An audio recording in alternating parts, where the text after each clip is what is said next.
जादुई तोता। एक छोटे से गांव में एक गरीब परिवार रहता था।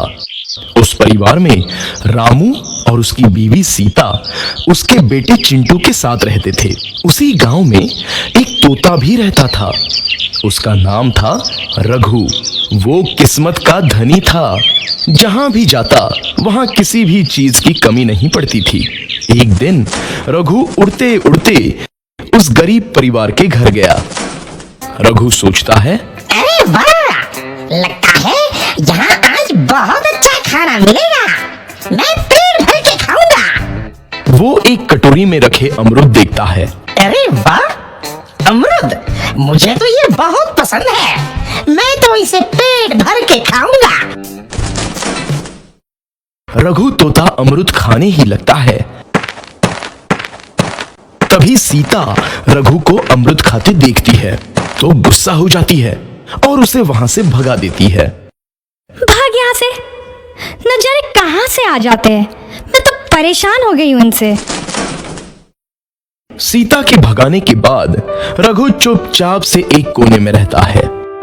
धीरे धीरे उस परिवार की बरकत होने लगती है।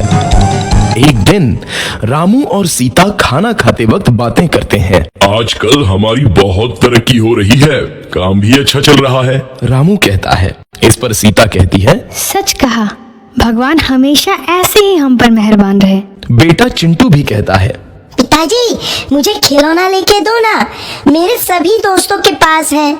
रामू कहता है, ठीक है, जरूर लाऊंगा। सीता कहती है, कितने खुश है सब, मेरे परिवार को किसी की नजर ना लगे। एक तरफ ऐसी बातें होती हैं तो दूसरी तरफ रसोई में रघु तोता भी अमरूद खाते रहता है। मजा आया, अमरूद खाया, मजा आया, अमरूद खाया, मजा आया। तभी सीता रसोई में आती है और रघु तोते को अमरूद खाते देख बहुत गुस्सा होती है। सीता रघु को बाहर निकालने के लिए पिंजरे में अमरूद रखती है।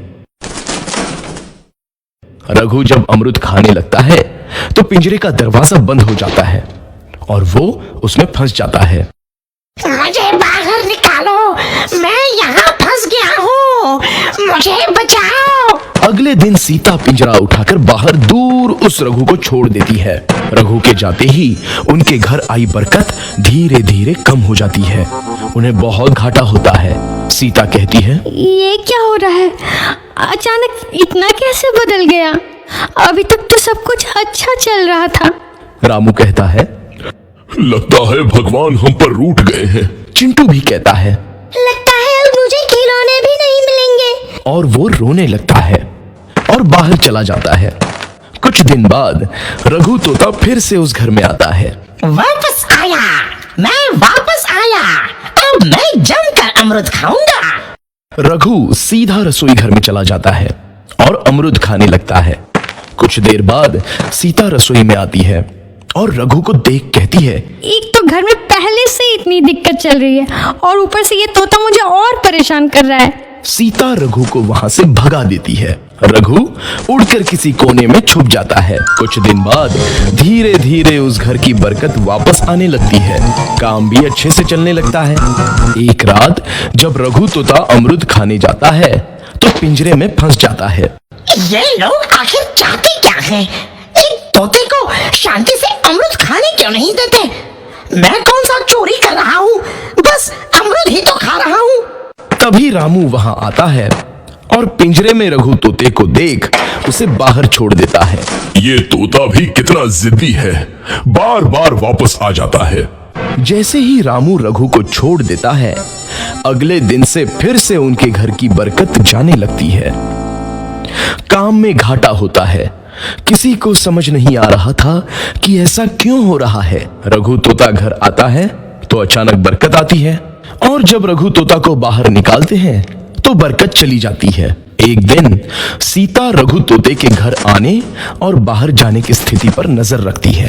ये तोता जब भी घर आता है तो घर में बरकत आती है और जैसे ही ये घर से बाहर जाता है तो उसी के साथ बरकत भी चली जाती है। कहीं ये जादुई तोता तो नहीं है? अगली बार जब ये तोता घर आएगा तो मैं इसे कहीं नहीं जाने दूंगी। सीता रघु का बहुत इंतजार करती है लेकिन रघु तोता दोबारा उस घर में कभी नहीं आता।